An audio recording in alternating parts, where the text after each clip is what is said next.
Hello दोस्तों, मैं आपका गाइड, आपका दोस्त अनुराग पांडे और आप देख रहे हैं हमारा यूट्यूब चैनल।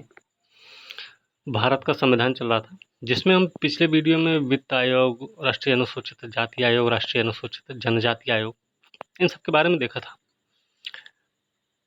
आज की वीडियो में हम योजना आयोग, नीति आयोग, राष्ट्रीय मानवाधिकार आयोग, भाषाई आयोग और इसके साथ में राजनीतिक दल, इन सब के बारे में देख लेंगे इसी एक वीडियो में। देखिए,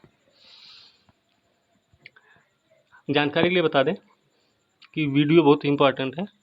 आपके प्रश्न मतलब आपके पेपर को ध्यान में रख के बनाई गई है और आपके एग्ज़ाम में किस तरीके के प्रश्न आते हैं और किस तरीके के प्रश्न में आप कंफ्यूज होते हैं, ठीक है, इन सब को ध्यान में रखकर वीडियो तैयार की गई है। वीडियो देखने का फ़ायदा ये होगा कि आप अगर 2 बार देख लेंगे तो आपको सारी चीज़ें समझ में आ जाएंगी और साथ में ये भी उम्मीद करेंगे कि आप अपने परीक्षा में ज़्यादा से ज़्यादा अंक प्राप्त कर लें, ठीक है। उम्मीद है कि जो कि 3 साल का अनुभव भी है इसमें हमारा, कि पीसीएस में आरओ या आरओ लोअर पीसीएस में भी अनुभव है कि अच्छा खासा हमने प्रश्न दिया है, 90 प्लस 95 प्लस, ठीक है। इस बार का भी कुछ ऐसा ही है, ठीक है। तो चलिए देखते हैं आज का वीडियो। हमारे यहाँ स्टडी विद एडीपी क्लासेस के नाम से हमारा टेलीग्राम ग्रुप है, जिसे आप जुड़ सकते हैं। वहाँ पे बहुत अच्छे कंटेंट्स मिलते हैं जो आपकी परीक्षा की दृष्टि से महत्वपूर्ण होंगे। साथ में हम पेड ग्रुप भी चलाते हैं इसी टेलीग्राम के सहारे, और जूम मीटिंग पर हम ऑनलाइन क्लास लेते हैं, आप ज्वाइन कर सकते हैं वहाँ पे। पेड ग्रुप जो चलाते हैं वो पेड ग्रुप हमारा यूपी पीसीएस प्री के लिए भी है, बिहार पीसीएस के लिए 67 जो प्री होने वाला है दिसंबर में होगा, आरओ 2021 का जो प्री होने वाला है दिसंबर में, इनके लिए हम पेड ग्रुप चला रहे हैं, ठीक है। और इसके लिए इस पेड ग्रुप में हम आपको क्या देंगे, जैसे ग्रुप में लगभग सारी चीज़ें मिल रही हैं, लेकिन पेड ग्रुप में एक चीज़ है कि एक खासियत है कि हम आपको वहाँ पर कुछ ऐसे भी कंटेंट्स देंगे कि जिनको आप पढ़ने के बाद आपको समझ में आ जाएगा, और जो क्लास हम देते हैं ऑनलाइन उसमें आपको ये समझ में आएगा कि अच्छा कुछ तो फ़ायदा है। बहुत मामूली सी फीस है, बहुत ज़्यादा फीस भी नहीं है इसकी, और सब लोग उसको पे कर सकते हैं, ठीक है। इसमें हम आपको पीडीएफ नोट्स जो कि कंप्लीट जीएस होगा उसमें, साथ में ऑनलाइन क्लास तो रहेगी, 2 डेमो क्लास फ्री है, 2 डेमो क्लास फ्री ले सकते हैं आप, उसका कोई चार्ज नहीं लगेगा। डेमो क्लास लेने के बाद आप एडमिशन ले सकते हैं, लेकिन 2 ही दिन डेमो होगी बस, ठीक है। इसके अलावा एग्ज़ाम के टाइम पर 5 फुल लेंथ प्रैक्टिस सेट भी देंगे जो कि पूरी तरह से एक्सप्लेन्ड होगा, ठीक। साथ में वीकली टेस्ट भी होगा जो कि एक्सप्लेनेशन उसका मिलेगा आपको। वो हम एक्सप्लेनेशन जो देंगे वो पीडीएफ फॉर्मेट में, जैसे क्वेश्चन हमने करवा दिया उसका ABCD कौन सा आंसर वो बता दिए, फिर उसके बाद हम आपको पीडीएफ में वही सारे प्रश्न कन्वर्ट करके वो सारा प्रश्न हम आपको दे देंगे ग्रुप में ही, ठीक है।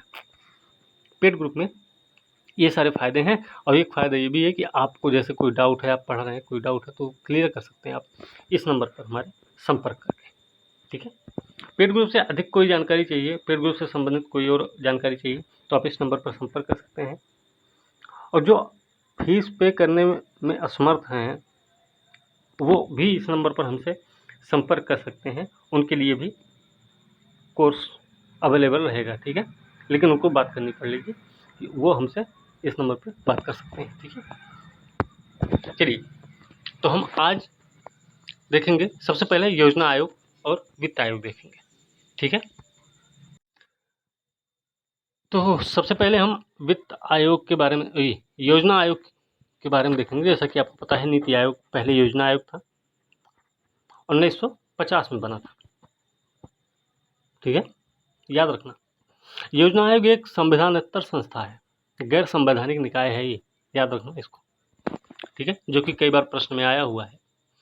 तो चलिए देखते हैं। यह एक संविधानेतर निकाय, मतलब संविधान में इसका उल्लेख नहीं है। यह एक परामर्शदात्री संस्था होती है। वीडियो बहुत ही अच्छी होने वाली, क्योंकि आपके परीक्षा के लिहाज से बहुत ही महत्वपूर्ण है। तो वीडियो को अंत तक देखना है और वीडियो को लाइक शेयर कमेंट भी कर सकते हैं, ठीक है। और कुछ अगर डाउट है या कुछ आप प्रश्न पूछा गया तो उसका भी जवाब आप दे सकते हैं कमेंट बॉक्स में, ठीक है। तो चलिए, परामर्शदात्री संस्था है योजना आयोग। इसका गठन 15 मार्च 1950 को हुआ था। 15 मार्च 1950 को योजना आयोग का गठन हुआ। तो यह केंद्रीय मंत्रिमंडल के एक संकल्प के द्वारा इसका गठन हुआ है। केंद्रीय मंत्रिमंडल के संकल्प के द्वारा योजना आयोग का गठन किया गया था, ठीक है। और क्या है कि प्रधानमंत्री इसके पदेन अध्यक्ष होते हैं। प्रधानमंत्री पदेन अध्यक्ष होते हैं। पहले अध्यक्ष रहे योजना आयोग के, पहले उपाध्यक्ष हैं गुलजारी लाल नंदा। पहले उपाध्यक्ष गुलजारी लाल नंदा है। और पहले अध्यक्ष कौन रहे? तो पदेन अध्यक्ष प्रधानमंत्री होते हैं। तो पहले प्रधानमंत्री रहे भारत के पंडित जवाहरलाल नेहरू, तो वही रहे होंगे, वही थे योजना आयोग के पहले अध्यक्ष भी, ठीक है। योजना आयोग का ही परवर्ती रूप रहा नीति आयोग, NITI। क्या ना, इसका फुल फॉर्म क्या भाई? National institution for transforming India. कई बार पूछा गया है, याद रखना। योजना आयोग, जब नीति आयोग का गठन हुआ उस समय प्रधानमंत्री थे श्री नरेंद्र मोदी जी। तो योजना आयोग के इस प्रकार योजना आयोग के अंतिम अध्यक्ष कौन बने? फिर नरेंद्र मोदी जी हुए, ठीक है। श्री नरेंद्र दामोदर दास मोदी, ओके। नीति आयोग के पहले अध्यक्ष कौन है? तो वही है भाई, याद रखना इसको। अब हम नीति आयोग के बारे में देखेंगे। नीति आयोग, इसका हमने फुल फॉर्म बताया आपको, याद रखना। इसके गठन की जो घोषणा हुई है, इसके गठन की जो घोषणा की गई वो हुई है 13 अगस्त 2014 को। 13 अगस्त 2014 को नीति आयोग के गठन की घोषणा की गई और 15 जनवरी 2015 को इसका गठन हुआ। 13 अगस्त 2014 को इसके गठन की घोषणा हुई और 15 जनवरी 2015 को इसका गठन हुआ, ठीक है। यह एक गैर संवैधानिक निकाय तो है, योजना आयोग गैर संवैधानिक निकाय तो है, इसके साथ में यह गैर वैधानिक निकाय भी है। मतलब गैर वैधानिक का मतलब क्या है कि संसद के किसी अधिनियम द्वारा अधिनियमित नहीं है। गैर वैधानिक का मतलब क्या है कि यह संसद के किसी अधिनियम के द्वारा अधिनियमित नहीं है, ओके। गैर संवैधानिक है, उसके साथ साथ गैर वैधानिक भी है, ये ध्यान रखना, दोनों चीजें। उपाध्यक्ष, जो नीति आयोग के उपाध्यक्ष होते हैं वो कौन होते हैं भाई? वो केंद्रीय कैबिनेट के समान उनका दर्जा होता है।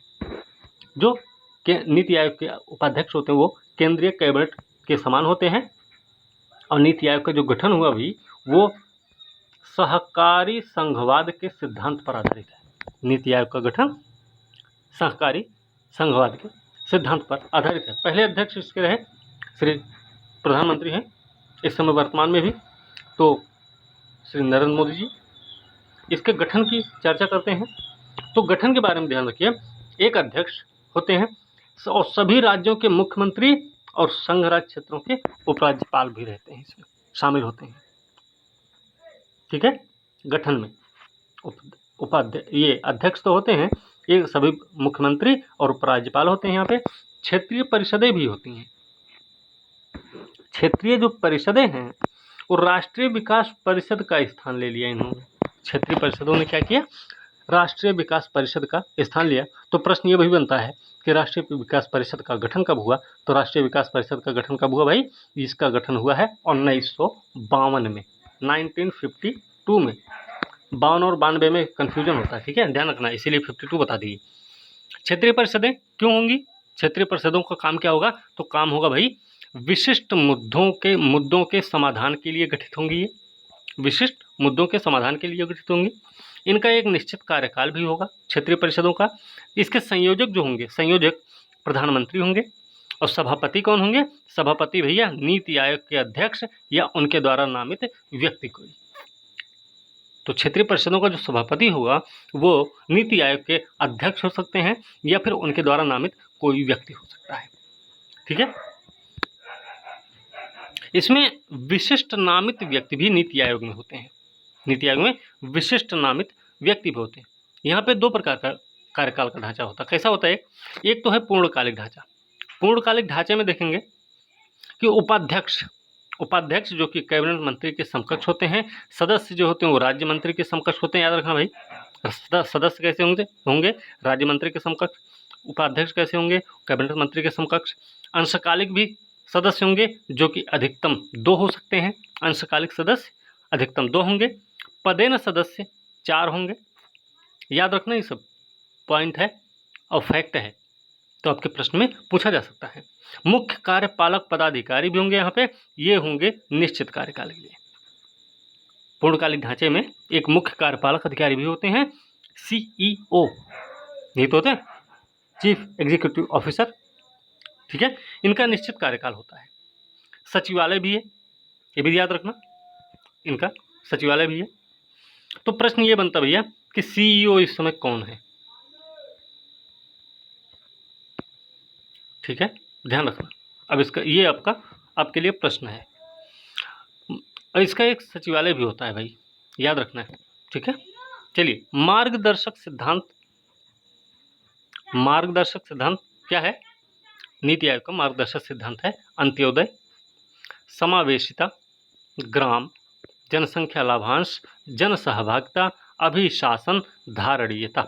ये सारे जो हैं, सारे के सारे मार्गदर्शक सिद्धांत हैं। ओके, चलिए अब इसके आगे है राष्ट्रीय मानवाधिकार आयोग। ये क्या है भाई? राष्ट्रीय मानवाधिकार आयोग जो है सांविधिक निकाय है, लेकिन संवैधानिक नहीं है, याद रखना। राष्ट्रीय मानवाधिकार कैसा आयोग है? एक सांविधिक निकाय है, लेकिन संवैधानिक नहीं है। आपको पता है राष्ट्रीय मानवाधिकार आयोग का गठन कब हुआ? 1993 में, 1993 में इसका गठन हुआ था। याद रख, गठन की बात करें तो गठन में मानवाधिकार संरक्षण अधिनियम 1993 के द्वारा, मतलब ये संसद में पारित अधिनियम के द्वारा मानवाधिकार आयोग का गठन किया गया। किसके द्वारा किया गया? मानवाधिकार संरक्षण अधिनियम 1993 के द्वारा। जो राष्ट्रीय मानवाधिकार आयोग होता है वो क्या होता है भाई? उसका काम है देश में मानवाधिकारों का प्रहरी होता है। देश में मानवाधिकारों का प्रहरी होता है, याद रखना। उद्देश्य क्या भाई? उद्देश्य है कि मानवाधिकार मुद्दों का पूर्ण रूप में समाधान करने के लिए संस्थागत व्यवस्थाओं को मजबूत करना। मानवाधिकार मुद्दों का पूर्ण रूप में समाधान करने के लिए संस्थागत व्यवस्थाओं को मजबूत करना उद्देश्य है।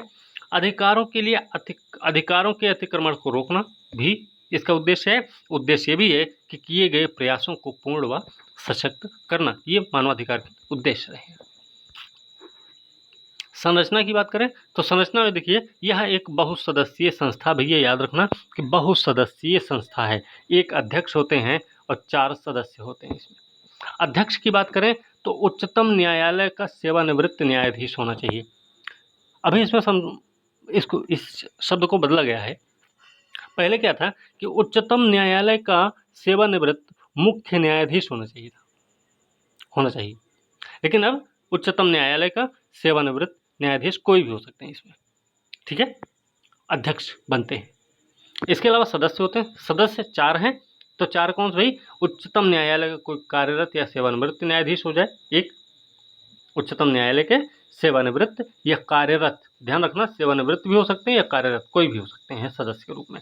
फिर उच्च न्यायालय के कार्यरत या सेवानिवृत्त न्यायाधीश हो सकते हैं, ठीक है।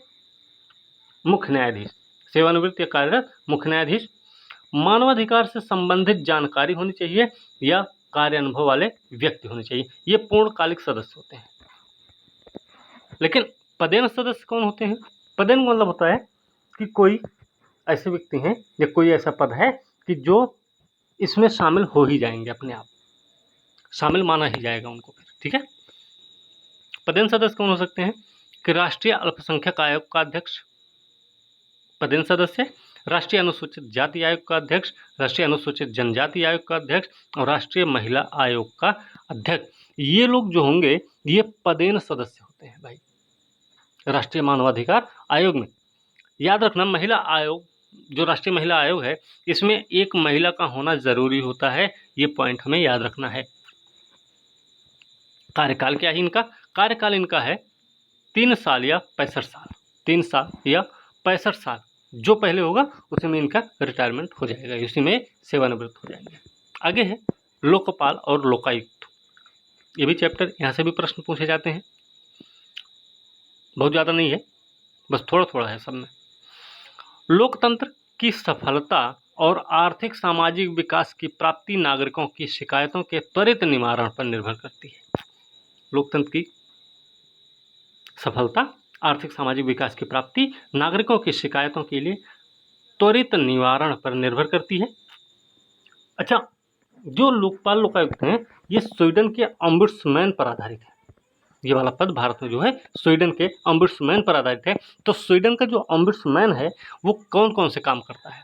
स्वीडन का ओम्बुड्समैन कार्रवाई करता है। तो कौन कौन सी कार्रवाई करता है भाई? पहली कार्रवाई है कि प्रशासनिक स्वनिर्णय के दुरुपयोग पर कार्रवाई करता है।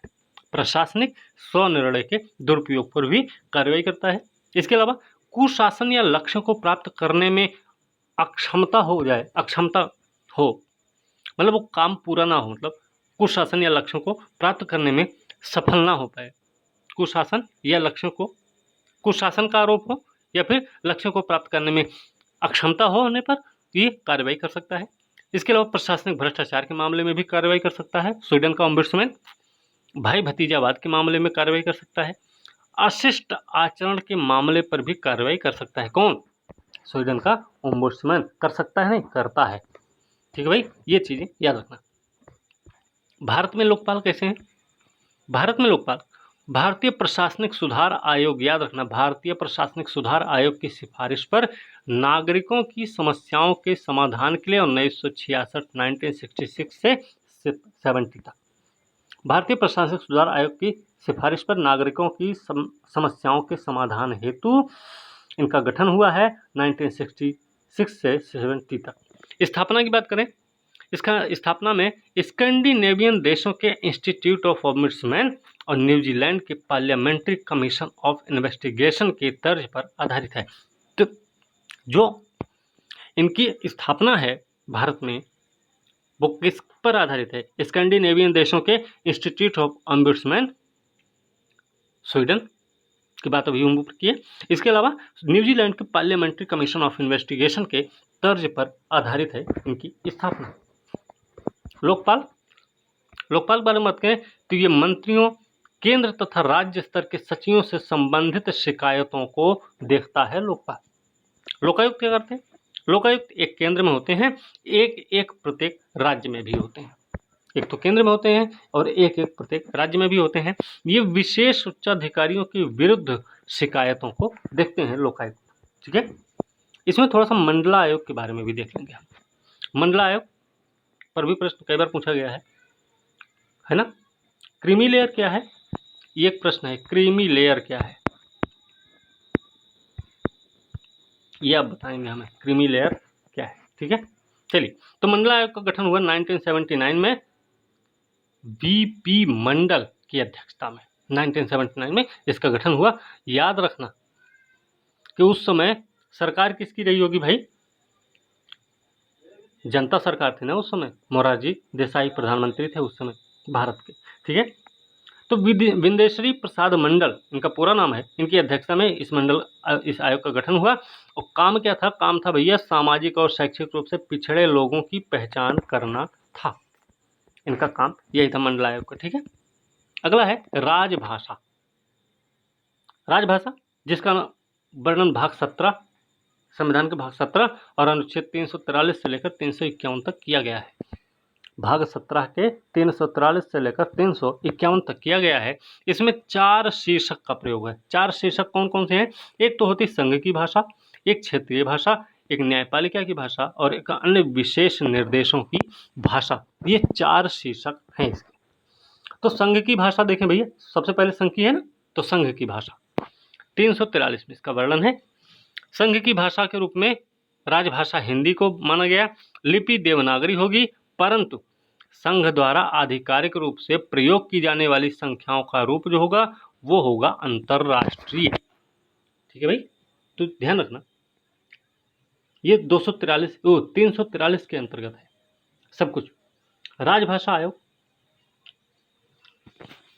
राजभाषा जो है राजभाषा आयोग राष्ट्रपति के द्वारा गठित किया जाता है अनुच्छेद 344 के तहत। 344 के तहत राष्ट्रपति के द्वारा राजभाषा आयोग का गठन किया जाता है। पहला राजकीय भाषा आयोग बना था बीजी खेर की अध्यक्षता में 1955 में। 1955 में बीजी खेर की अध्यक्षता में पहला राजकीय भाषा आयोग का गठन किया गया था। यह 30 सदस्य होते हैं टोटल। 20 लोकसभा से, 10 होते हैं राज्यसभा से। इनका गठन होता है अनुच्छेद 344 के सब क्लॉज 4 से। 344 के सब क्लॉज 4 के तहत राजभाषा आयोग का गठन होता है, ठीक है। लेकिन अनुच्छेद 344 के तहत इस आयोग का गठन राष्ट्रपति के द्वारा किया जाता है, ठीक है। 8वीं अनुसूची में आपको पता है कि उस समय 8वीं अनुसूची में मूल रूप से 14 भाषाएं थी शुरुआत में, जब संविधान का गठन हुआ था। फिर उसके बाद क्या किया गया? उसके बाद संशोधनों के द्वारा कई भाषाओं को जोड़ा गया, जिसमें वर्तमान में देखा जाए 8वीं अनुसूची में 22 भाषाएं हैं टोटल। तो सबसे पहले याद रखना, सबसे पहले सिंधी को जोड़ा गया था। सिंधी के बाद उसके बाद कौन सा जोड़ा गया? सिंधी के बाद जोड़ा गया भैया कोंकणी, मणिपुरी और नेपाली को, ठीक है। तो सबसे पहले सिंधी को जोड़ा गया, सिंधी जोड़ा गया 15 हो गई। फिर 3 जोड़ी गई कोंकणी, मणिपुरी, नेपाली, तो हो गई भैया 18। और फिर अंत में 4 भाषाएं जुड़ी हैं, बोडो, डोगरी, मैथिली, संथाली। मैथिली के बाद संथाली भी जोड़ी गई। तो ये 4 भाषाएं जब जोड़ी गई तो कुल मिलाकर भैया बन गए 22 भाषाएं। इनका क्रम भी है कि संशोधन हुआ। तो सबसे पहले 21वां संशोधन हुआ था। 21वां संशोधन में सिंधी को जोड़ दिया गया। 71 संशोधन हुआ तो इसमें वो 4 भाषाएं कोंकणी, मणिपुरी, वो 3 भाषाएं कोंकणी, मणिपुरी, नेपाली को जोड़ा गया। फिर हुआ कौन सा?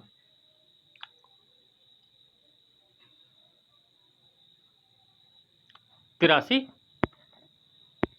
जिसमें 4 भाषाएं जोड़ी गई। 2002 या 3 में जोड़ी गई थी, ठीक है। ये 4 भाषाएं, तो 22 भाषाएं इस प्रकार हैं। एक शास्त्रीय भाषा का भी सिस्टम है।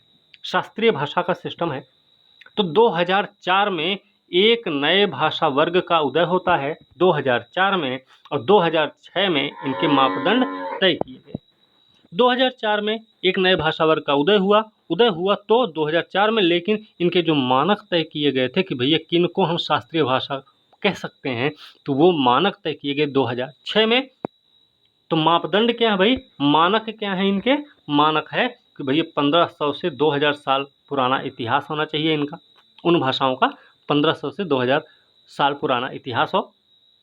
फिर प्राचीन साहित्य ग्रंथ राशि जिसे वक्ताओं की पीढ़ी दर पीढ़ी बेशकीमती माने। और साथ में एक चीज़ और याद रखना कि किसी दूसरी भाषा भाषी समुदाय से वह उधार ना ली गई हो। इस समय शास्त्रीय भाषाओं की संख्या कितनी है? 6 है ना। अब देखिए शास्त्रीय भाषा के लाभ क्या हो सकते हैं। शास्त्रीय भाषा का लाभ क्या है भाई? लाभ ये हो सकता है कि भैया एक उत्कृष्टता केंद्र भी स्थापित होगा और उसके लिए वित्तीय सहायता भी मिलेगी। गणमान्य विद्वानों को 2 पुरस्कार भी दिए जाने का रास्ता साफ हो जाएगा। फिर केंद्रीय विश्वविद्यालय में, केंद्रीय विश्वविद्यालय की बात कर रहे हैं हम, नॉर्मल विश्वविद्यालय नहीं, केंद्रीय विश्वविद्यालय में पेशेवर पीठ स्थापित करके उक्त भाषा के गणमान्य विद्वान गठित करने के लिए विश्वविद्यालय अनुदान आयोग से सिफारिश भी की जा सकती है। ये है शास्त्रीय भाषा के लाभ। इस समय 6 भाषाएं हैं टोटल।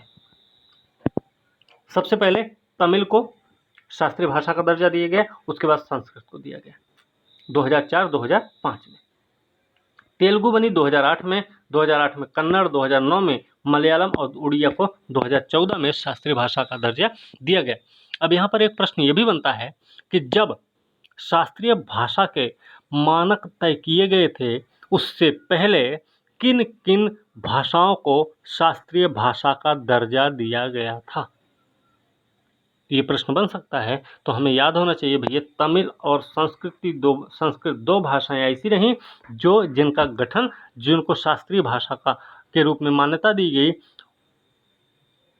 वो मानक तय करने से पहले ही इनको शास्त्रीय भाषा का दर्जा दे दिया गया था। ठीक है, याद रखना इस बात को। और ये क्रम भी है, क्रम से सब लिखे गए हैं, इनको भी इनका क्रम याद रखना। ठीक है, चलिए अब आगे है और अंतिम चैप्टर ये राजनीतिक दल। ठीक है, राजनीतिक दल, एक बात याद रखना कि आधुनिक लोकतांत्रिक राज्य में 4 प्रकार के राजनीतिक दल होते हैं। आधुनिक लोकतांत्रिक राज्य में 4 प्रकार के राजनीतिक दल होते हैं। एक होता है प्रतिक्रियावादी। प्रतिक्रियावादी दल कौन सा है? प्रतिक्रियावादी दल वह होता है कि जो पुरानी सामाजिक आर्थिक राजनीतिक संस्थाओं से चिपके रहते हैं। पुरानी सामाजिक आर्थिक राजनीतिक संस्थाओं से चिपके रहने वाले लोगों से मिलकर जो दल बनता है उसको प्रतिक्रियावादी दल कहा जाता है। दूसरा है रूढ़िवादी दल। रूढ़िवादी दल क्या है कि यथास्थिति में ही विश्वास रखते हैं। रूढ़िवादी यथास्थिति में, जैसी स्थिति है उसी में वो रहना चाहते हैं, उसी में वो भरोसा करते हैं, मतलब पुरानी नहीं। मान लीजिए वर्तमान में कोई परिवर्तन चल रहा तो उसमें भी उनको भरोसा है, वो रूढ़िवादी।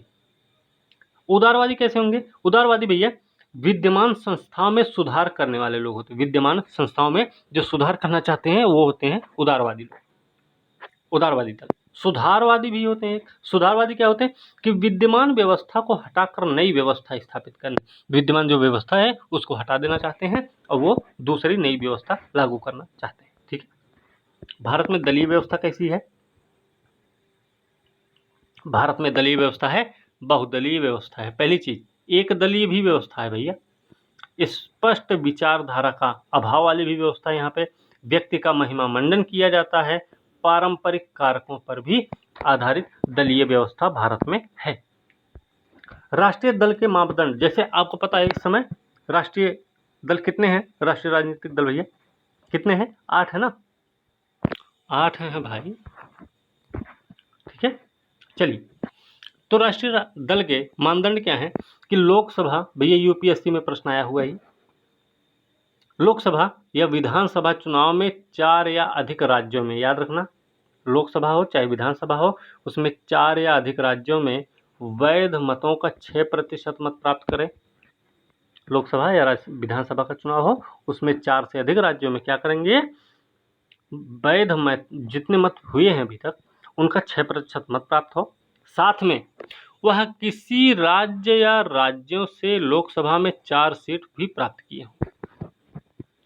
6% वोट तो मिलना चाहिए 4 या अधिक राज्यों में, साथ में उनको लोकसभा में 4 सीटें भी प्राप्त होनी चाहिए। ठीक है, फिर लोकसभा चुनाव में 3 राज्यों में से 2%, 3 राज्यों से 2% स्थान प्राप्त हो। 3 राज्यों में,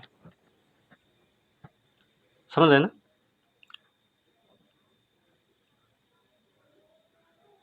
ठीक है भाई, लोकसभा चुनाव में 3 राज्यों से 2% स्थान भी प्राप्त हो। एक ऐसा दल होना चाहिए कि जिसको 4 राज्यों में राज्य स्तरीय दल का दर्जा भी प्राप्त हो। ओके, ये हैं इसके मानदंड राष्ट्रीय राजनीतिक दल होने के। तो इस समय भैया 8 राष्ट्रीय राजनीतिक दल हैं भारत में। भारत में इस समय 8 राष्ट्रीय राजनीतिक दल हैं। सबसे पहले बसपा, बहुजन समाज पार्टी एक है। उसके बाद भारतीय जनता पार्टी, फिर भारतीय कम्युनिस्ट पार्टी, भारतीय कम्युनिस्ट पार्टी मार्क्सवादी, इंडियन नेशनल कांग्रेस, भारतीय राष्ट्रीय कांग्रेस, फिर राष्ट्रवादी कांग्रेस, फिर एक और है ऑल इंडिया तृणमूल कांग्रेस, ममता बनर्जी जिसकी नेता हैं। ठीक है, और एक और है जो सबसे नई है, वो है एनपीपी, नेशनल पीपल्स पार्टी, जो कि मेघालय की पार्टी है। ये इसको भी राष्ट्रीय राजनीतिक दल का दर्जा दिया गया है, अभी जल्दी में दिया गया। सबसे नया राष्ट्रीय राजनीतिक दल है NPP, नेशनल पीपुल्स पार्टी, जो कि मेघालय की एक पार्टी है। ठीक है, तो इस प्रकार से आज ये भी समाप्त हुआ है। अभी हम मूल अधिकार से पढ़ाना शुरू किए थे, तो हम पीछे जो छूट गए हैं उनको भी कवर करेंगे। तो दो तीन वीडियो और बनेंगे, उन 2-3 वीडियोज में हम सारा का सारा कवर कर देंगे। 4 वीडियो लगभग बनेगा। ठीक है, तो भाई वीडियो अच्छी लगे तो लाइक शेयर कमेंट कीजिए ज़रूर। और फिर से बता दें कि ये हमारा टेलीग्राम ग्रुप है इसी नाम से, और पेड कोर्स भी यहाँ भी अवेलेबल है। UPPCS BPSC 67 फ्री RO के लिए है। पेड ग्रुप में हम आपको PDF नोट्स जो कि कंप्लीट रहेगा GS का, ऑनलाइन क्लास भी देंगे। 2 डेमो क्लास फ्री रहेगी आपके लिए, 2 डेमो क्लास फ्री है। 5 फुल लेंथ प्रैक्टिस सेट भी दिया जाएगा जो कि पूरा का पूरा एक्सप्लेन्ड होगा। वीकली टेस्ट लिया जाएगा जो कि एक्सप्लेन भी होगा इसका। ठीक है, और ये PDF फॉर्मेट में आपको दे दिया जाएगा। ठीक है, और इससे अधिक जानकारी आपको चाहिए तो आप इस नंबर पर संपर्क कर सकते हैं। ठीक है ना, तो चलिए इसी के साथ आज की वीडियो हम यहीं पर समाप्त करेंगे। ठीक है, और वीडियो अच्छी लगे तो लाइक शेयर कमेंट कीजिए, साथ में चैनल को सब्सक्राइब कीजिए। अगली वीडियो के साथ कल मिलेंगे, तब तक के लिए धन्यवाद।